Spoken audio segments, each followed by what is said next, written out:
સંખ્યાનું ઉદ્ભવ સ્થાન એટલે શું? સંખ્યાઓ કેટલી હોય? આ તમામ પ્રશ્નોના ઉત્તર તમને અંક વિદ્યા કંઈક અલગ રીતે આપશે. દરેક બાળકની એક ક્યુરિયોસિટી જગાડવા માટેનો પ્રશ્ન જ્યારે આપણે પૂછીએ, બેટા સંખ્યાઓ કેટલી હોય, તો જે ચોથા ધોરણથી લઈને 9મા ધોરણના વિદ્યાર્થીઓ છે તેના મગજમાં એક ઇમ્પ્રેશન હોય, ખાસ કરીને 7 થી 9માં ભણતા, કે સંખ્યાઓ તો સર અસંખ્ય હોય, એને ગણી થોડી શકાય, એ તો અગણિત હોય. આ જ વાતને કંઈક અલગ રીતે સમજવા માટે આજનો આ લેક્ચર છે. આજના લેક્ચરની અંદર આપણે સૌ સંખ્યાઓના ઉદ્ભવ સ્થાન વિશે ચર્ચા કરવાના છીએ અને તમને હું સંખ્યાઓની એક નવી દુનિયામાં લઈ જવાનો છું. ચાલો સંખ્યાની નવી દુનિયાની અંદર પ્રવેશ કરીએ. હું તમને સંખ્યાના ઉદ્ભવ સ્થાનનો પરિચય આપું તે પહેલાં તમને જણાવવા માંગુ છું કે આપ સૌ જો શિક્ષક તરીકે મને આ વાતને સાંભળો છો તો ઓરિએન્ટેશન લેક્ચરની અંદર સૌથી પહેલું કામ અંકવિદ્યાના પરિચય, અંકવિદ્યાની કીટમાં શું આવશે, જો લીધી છે તો કઈ કઈ વસ્તુઓ છે તેનો પરિચય આપવાનો.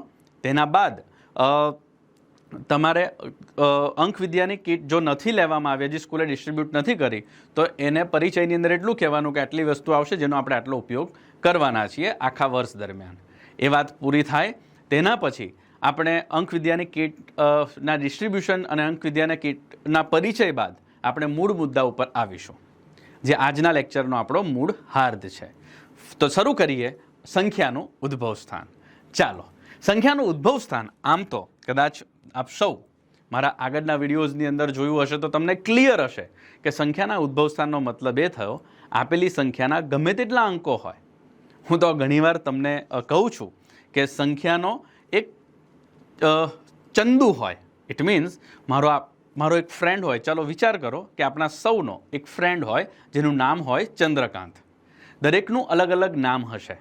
ક્લાસરૂમમાં ભણતા દરેક વિદ્યાર્થીને માતા પિતા તેના મૂળ નામથી કંઈક ઘણીવાર હુલામણા નામથી પણ બોલાવતા હોય, જેમ કે લાલો, પછી ચિંટુ, જેવા અનેક અલગ અલગ નામો હોય, જેમ કે વિક્કી, બરાબર, જેનું વિહાન નામ હોય તેને ઘણીવાર વિકી કહીને બોલાવવામાં આવતું હોય, જેનું નામ યુવાન હોય તો તેને યુવી કહીને બોલાવવામાં આવતું હોય. તો તેના અલગ અલગ હુલામણા નામ હોય. તેવી જ રીતે મારો કોઈ ફ્રેન્ડ હોય જેનું નામ ચંદ્રકાંત હોય તો તેનું એક હુલામણું નામ હોય ચંદુ.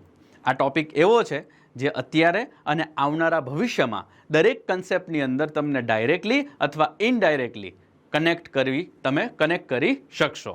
તો તમે ધ્યાનથી સાંભળજો. સરવાળો, બાદબાકી, ગુણાકાર, ભાગાકાર, વર્ગ, વર્ગમૂળ, ઘન, ઘનમૂળ, સાદુવ્યાજ, ચક્રવૃદ્ધિવ્યાજ, નફોખોટ, પરિમિતિ, ક્ષેત્રફળ, ઘનફળ જેવા તમામ વિષયોની અંદર આ કન્સેપ્ટ ડાયરેક્ટલી ઇનડાયરેક્ટલી એપ્લાય થશે. તમને મદદરૂપ થવાનો છે આ કન્સેપ્ટ, જે તમારો સમય બચાવી શકે. ચાલો શરૂઆત કરીએ ડેરિવેટિવ્સ ઓફ નંબર, જેને ડિજિટલ રૂટ પણ કહેવામાં આવે. ડિજિટલ રૂટ અને ડેરિવેટિવ્સની અંદર કંઈ જ ફરક નથી, નામ અલગ અલગ છે. ચાલો હું એમ કહું 42 તમને સ્ક્રીન ઉપર 42 દેખાય છે. 42નું ઉદ્ભવ સ્થાન એટલે શું? 42નું ઉદ્ભવ સ્થાન એટલે આપેલી સંખ્યાનો, બહુ ધ્યાનથી સાંભળજો. જો વિદ્યાર્થી તરીકે તમે મને સાંભળો છો તો તમારે જોરથી બોલવાનું છે. આપેલી સંખ્યાનું જ્યાં સુધી એક અંક મળે ત્યાં સુધીનો સરવાળો એટલે સંખ્યાનું ઉદ્ભવ સ્થાન. રિપીટ કરી દઉં છું, બધા જ એક સાથે બોલજો.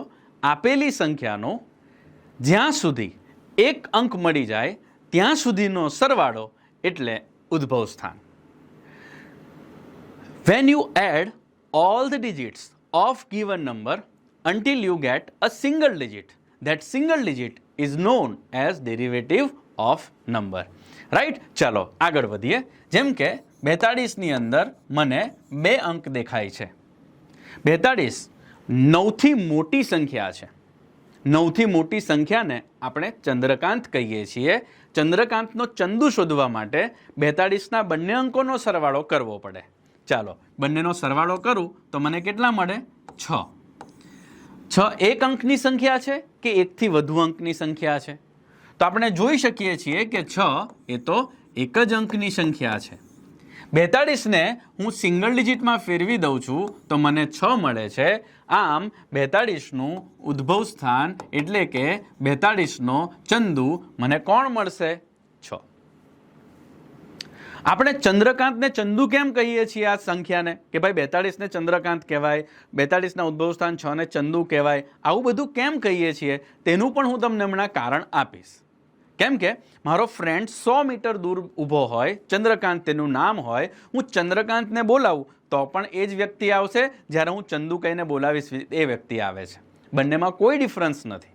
તેવી જ રીતે ઇનડાયરેક્ટલી જોવા જઈએ તો 42 અને તેનું ઉદ્ભવ સ્થાન 6 એક રીતે કોઈ જ ફરક નથી.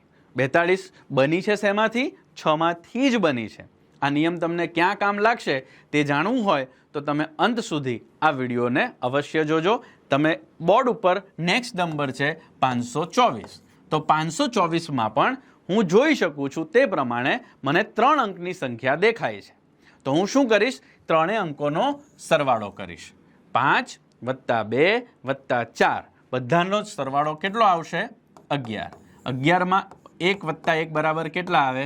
2. જ્યારે આપેલી સંખ્યા એક અંક કરતાં મોટી હોય તો તે સંખ્યાને આપેલી સંખ્યા માટે ચંદ્રકાંત કહેવાય. જ્યારે તમે તેને એક અંકમાં ફેરવી નાખો છો ત્યારે તે સંખ્યાને ચંદુ કહેવાય. એટલે 524ને જ્યારે હું એક અંકમાં ફેરવું છું ત્યારે તેને ચંદુ કહેવાય. રાઈટ? ચાલો, તો 524નું ઉદ્ભવ સ્થાન કયું થયું? 524નું ઉદ્ભવ સ્થાન થાય 2. રાઈટ? હવે હું તમને એક મહત્વની સૂચના આપું.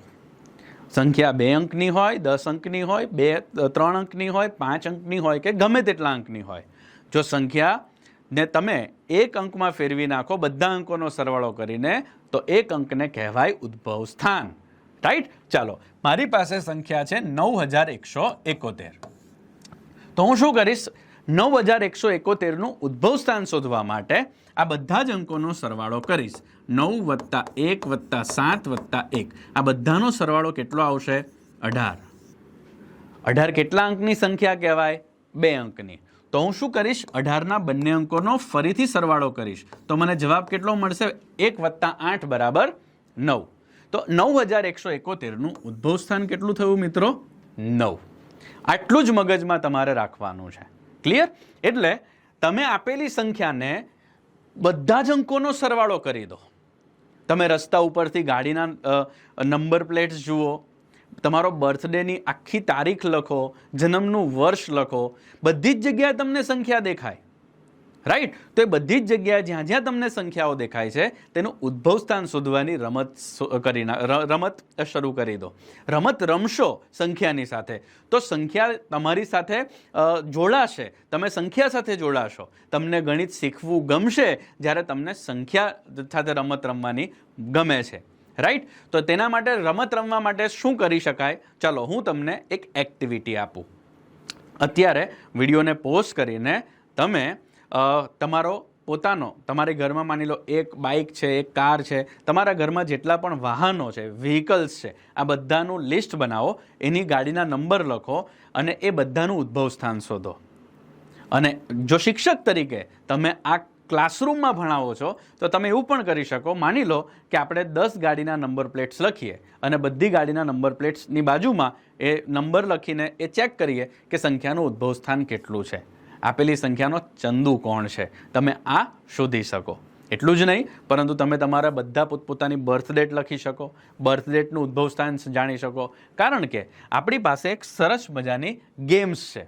એ ગેમનું નામ છે ફેવરિટ નંબર. જો ઉદ્ભવ સ્થાન 3, 6 અથવા 9 આવે છે તો આપણે તમારી બર્થ ડેટ, તમારો ગાડીનો નંબર, તમારી મોબાઈલનો નંબર, તમે જે જે નંબર્સ લખ્યા છે, જો ઉદ્ભવ સ્થાન 3 આવશે, 6 આવશે, 9 આવશે તો તમે તે સંખ્યાને ફેવરિટ નંબર ગણી શકશો. ક્લિયર? એટલે જેના સૌથી વધારે ફેવરિટ નંબર્સ આવે છે તેને 10માંથી 10 પોઈન્ટ લખવા. આવી કંઈક ગેમ્સ તમે રમી શકો. ચાલો ફરીથી આપણે આવી જઈએ આપણા મૂળ ટોપિક ઉપર. તમને એવો પ્રશ્ન જરૂર થવો જોઈએ દોસ્તો કે સંખ્યાનું ઉદ્ભવ સ્થાન કામ ક્યાં લાગશે, મને કઈ જગ્યાએ ઉપયોગમાં આવશે? તો તમે એટલું યાદ રાખો, મેં ફરીથી આગળ પણ કીધું ને હું ફરીથી પણ કહું છું કે સરવાળો, બાદબાકી, ગુણાકાર, ભાગાકાર, વર્ગ, વર્ગમૂળ, ઘન, ઘનમૂળ, સાદુવ્યાજ, ચક્રવૃદ્ધિવ્યાજ, નફોખોટ, રેશિયો, પ્રપોર્શન, મિક્સર, એલિગેશન એટલે ગુણોત્તર, પ્રમાણ, અંતર, સમય જેવા કોઈ જ વિષય બાકી નથી ગણિત વિષયના કે જ્યાં સંખ્યાને લગતા કન્સેપ્ટ હોય અને સંખ્યાનું ઉદ્ભવ સ્થાન કામ ન કરતું હોય. હું થોડા ઘણા ઉદાહરણ તમને આપવાનો પ્રયાસ કરું કે કઈ જગ્યાએ સંખ્યાનું ઉદ્ભવ સ્થાન કામ કરે છે. મેં શું શબ્દ વાપરેલો કે ચંદ્રકાંત ને ચંદુ એક જ છે મિત્રો, ચંદ્રકાંત ને ચંદુ અલગ નથી. તો એ વસ્તુ અહીંયા કામ કરશે. કેવી રીતે? આપણે અત્યારે તમે જે પદ્ધતિ તમને સરવાળાની આવડતી હોય તે પ્રમાણે બંને દાખલાના જવાબ શોધી નાખો. ચાલો હું અહીંયા મારી રીતે જવાબ લખું છું. જવાબ આવશે 1348 અને આનો જવાબ આવશે 10667. ચાલો આપણી પાસે આ બંને પ્રશ્નોના ઉત્તર આવી ગયા. હવે એક સ્ટેપ આગળ વધીએ. આટલી સ્પીડમાં ઉત્તર કેવી રીતે લાવ્યો? તો તે શીખવા માટે તમારે અંક કૌટિલ્ય આખું વર્ષ મારી સાથે જોડાઈને શીખવું પડશે. જો તમે એ શીખશો અને પ્રેક્ટિસ કરશો તો તમે પણ આટલી ઝડપથી આન્સર આપી શકશો. રાઈટ? ચાલો આગળ વધીએ. 435 9થી મોટી સંખ્યા છે. તો 435નું ઉદ્ભવ સ્થાન 9થી મોટી એટલે ચંદ્રકાંત ને ચંદુ તો એક જ છે. તો હું શું કરીશ? 435નું ઉદ્ભવ સ્થાન શોધી નાખીશ. 4 ને 3 7 ને 5 12 અને 12 માં 2 ને 1 કેટલા થાય? 3. એટલે 435નો ચંદુ કોણ આવ્યો? 3. 913 9 + 1 + 3 બરાબર 13 અને 13 માં 3 ને 1 કેટલા થાય? 4. હવેનું વાક્ય ધ્યાનથી સાંભળજો. બધા અહીંયા જ ફોકસ કરીને મારી આ લાઈનને ચોક્કસથી સાંભળજો. જ્યારે હું 435 અને 913 એડ કરું છું એટલે કે હું ચંદ્રકાંતનો સરવાળો કરું છું તો ચંદુ પણ તો ચંદ્રકાંત જ છે. તો ચંદ્રકાંત અને ચંદુનો સરવાળો કેટલો થાય? 3 ને 4 7. આઈ એમ રિયલી સોરી. બંને ચંદુનો સરવાળો કરીએ છીએ તો કેટલો જવાબ આવે છે? 7. મને જે જવાબ મળશે તે જવાબનો ચંદુ એટલે કે તેનું ઉદ્ભવ સ્થાન 7 હોય તો જવાબ સાચો, બાકી જવાબ ખોટો. જેમ કે 1 + 3 + 4 + 8 બરાબર 16 અને 16 માં 1 + 6 બરાબર કેટલા થાય? 7. આટલું ઇઝી છે. રાઈટ? ચલો હજી એક ઉદાહરણ છે આપણી પાસે જવાબ તો આવી ગયો, પણ હવે જવાબ સાચો છે કે ખોટો તે કેવી રીતે ચેક કરવાનો? ચંદ્રકાંત અને ચંદુના કન્સેપ્ટથી ચેક કરવાનો. એક પહેલો આન્સર જોઈએ. 3 + 2 + 4 + 6 બધાનો સરવાળો કેટલો આવશે? 3 ને 2 5 5 ને 4 9 9 ને 6 15 15 માં 5 ને 1 કેટલા થાય? 6. એટલે 3246 નો ચંદુ કોણ છે? 6. 7 + 4 + 2 + 1 બરાબર 14 અને 14 માં 4 ને કેટલા થાય? 5. એટલે 7421 નો ચંદુ કોણ? 5. હવે ફરીથી મારું વાક્ય સાંભળો. જ્યારે તમે 3246 અને 7421 નો સરવાળો કરો છો ત્યારે તમે ઇનડાયરેક્ટલી તો 6 અને 5 નો જ સરવાળો કરો છો, કારણ કે ચંદ્રકાંત ને ચંદુ તો એક જ છે. આ બંનેનો જવાબ કેટલો આવશે? 11 અને 11 માં 2 1 ને 1 કેટલા થાય? 2. તમને જે જવાબ મળ્યો હશે તે જવાબનો ચંદુ કહેતા જવાબનું ઉદ્ભવ સ્થાન જો 2 હશે ને તો જવાબ સાચો, બાકી જવાબ ખોટો. ચાલો આપણે ચેક કરીએ. 1 + 6 કેટલા થાય? 7. 7 + 6 કેટલા? 13 અને 13 + 7 બરાબર કેટલા? 20 અને 20 માં બંને અંકોનો સરવાળો કેટલો થયો? 2. આટલું ઇઝી છે. આપેલી સંખ્યાને સાચો છે કે ખોટો તે ચેક કરવાનું સંખ્યાના ઉદ્ભવ સ્થાનની મદદથી. રાઈટ? ચાલો હવે આપણે હજી એક કન્સેપ્ટ.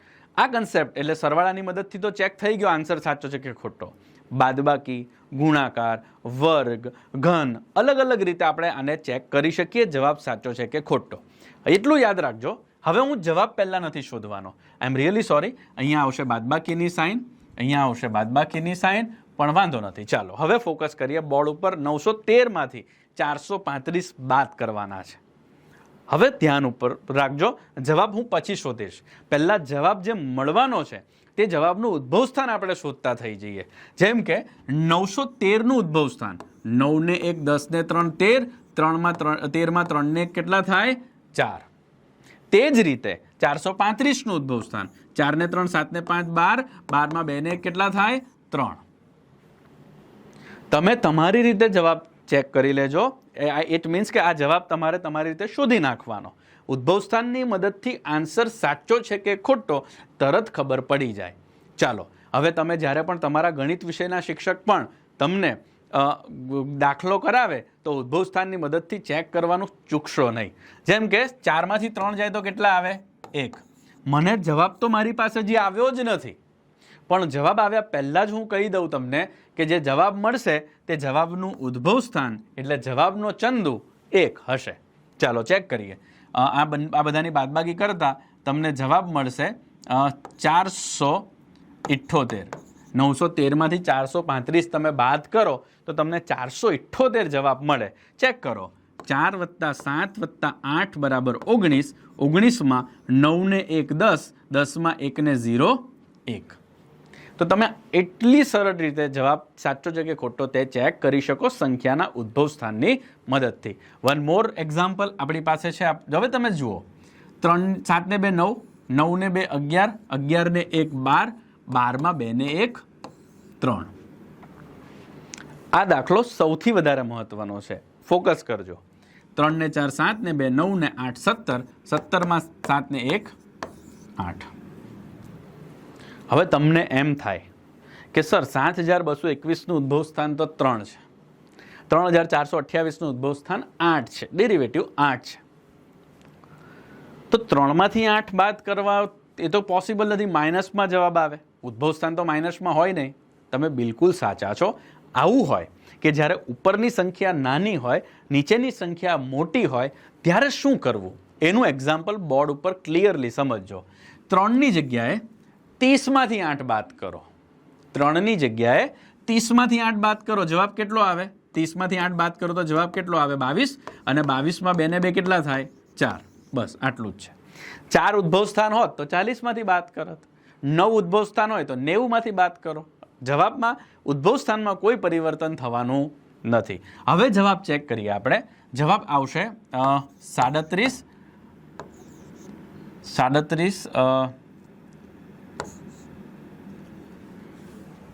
જવાબ આવશે 93. આઈ એમ રિયલી સોરી. 3793 તમારો જવાબ આવશે. તમે 7221 - 3428 કરશો તો તમને જવાબ મળશે 3793. હવે ચેક કરીએ. જવાબ પ્રમાણે ઉદ્ભવ સ્થાન 4 આવવું જોઈતું હતું. કેટલું આવે છે જોઈએ. 3 + 7 10, 10 + 9 19, 19 ને 3 22, અને 22માં 2 ને 2 કેટલા થાય? 4. જવાબ તમારી સામે છે. રાઈટ. તો સરવાળામાં પણ આન્સર ચેક થઈ જાય ઉદ્ભવ સ્થાનની મદદથી, બાદબાકીમાં પણ ચેક થઈ જાય. એવી જ રીતે હું હજી 3 એક્ઝામ્પલ આપીશ તમને. ગુણાકાર, વર્ગ અને ઘન. આ 3 એક્ઝામ્પલ્સ તમને સંખ્યાનું ઉદ્ભવ સ્થાન કઈ જગ્યાએ મદદરૂપ થાય છે તેનું ઉત્તમ ઉદાહરણ છે. જેમ કે 42 અને 71નો તમને જે પદ્ધતિથી ગુણાકાર આવડે તે પદ્ધતિનો ઉપયોગ તમે કરી શકશો. બંનેનો ગુણાકાર કરતા જવાબ આવશે 2982. આટલી સ્પીડમાં આન્સર લાવવા માટે શું કરવાનું? અંક વિદ્યાના અંક કૌટિલ્ય કોર્સમાં આ બંને ગુણાકારને સ્પીડમાં કરવાની મેથડ આપવામાં આવી છે. તમે ભવિષ્યમાં શીખશો, પણ અત્યારે આજે જે આપણે શીખી રહ્યા છીએ તેનું કામ છે આપણે અત્યારે ઉદ્ભવ સ્થાનના મદદથી આન્સર સાચો કે ખોટો તે ચેક કરી રહ્યા છીએ. તો 42નું ઉદ્ભવ સ્થાન કેટલું થાય? 6. 71નું ઉદ્ભવ સ્થાન કેટલું થાય? 8. હવેનું વાક્ય શું છે? જ્યારે તમે 42 અને 71નો ગુણાકાર કરી રહ્યા છો ત્યારે તમે 6 અને 8નો જ ગુણાકાર કરી રહ્યા છો. 6 8 કેટલા થાય? 48. અને 48માં 4 ને 8 12. નિયમ તો એવું કહે છે એક અંક મળે ત્યાં સુધી સરવાળો કરવાનો.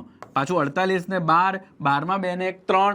તમને જે જવાબ મળશે તેનું ઉદ્ભવ સ્થાન 3 હશે. તમે ચેક કરજો. 2 + 9 11 ને 8 19 ને 2 21, 21માં 2 ને 1 કેટલા થાય? 3. આ છે સંખ્યાઓની એક નવી દુનિયા.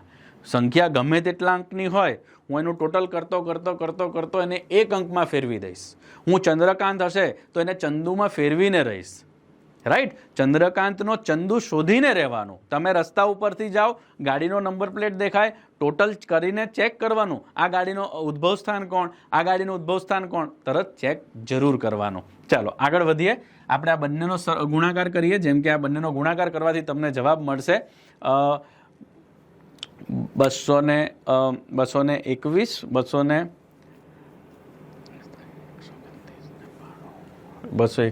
3 22 3 9 7 8 3 ચાલો તમને આ જવાબ મળશે. Let me check whether our answer is correct or not. 129 plus 92 એટલે તમારો આન્સર આવશે 2213 અને આનો આન્સર આવશે 397813. તમારો આ જવાબ આવશે 397813. હવે તમે જુઓ 431 પહેલી સંખ્યા છે 431. 431નું ઉદ્ભવ સ્થાન 4 ને 3 7 ને 1 8. 923નું ઉદ્ભવ સ્થાન 9 ને 2 11 ને 3 14, 14માં 4 ને 1 5. જ્યારે તમે 431નો ગુણાકાર 923 સાથે કરો છો ત્યારે તમે ઇનડાયરેક્ટલી 8 અને 5નો જ ગુણાકાર કરી રહ્યા છો. 8 પંચા કેટલા થાય 40 અને 40માં 4 ને 0 કેટલા 4. તો તમને જે જવાબ મળશે તે જવાબનું ઉદ્ભવ સ્થાન 4 હોવું જોઈએ. બધા અંકોનો સરવાળો કરતા જાઓ 3 + 9 + 7 + 8 + 1 + 3 બધાનો સરવાળો કરવાથી જવાબ આવશે 31. 31માં 3 ને 1 કેટલા થાય 4.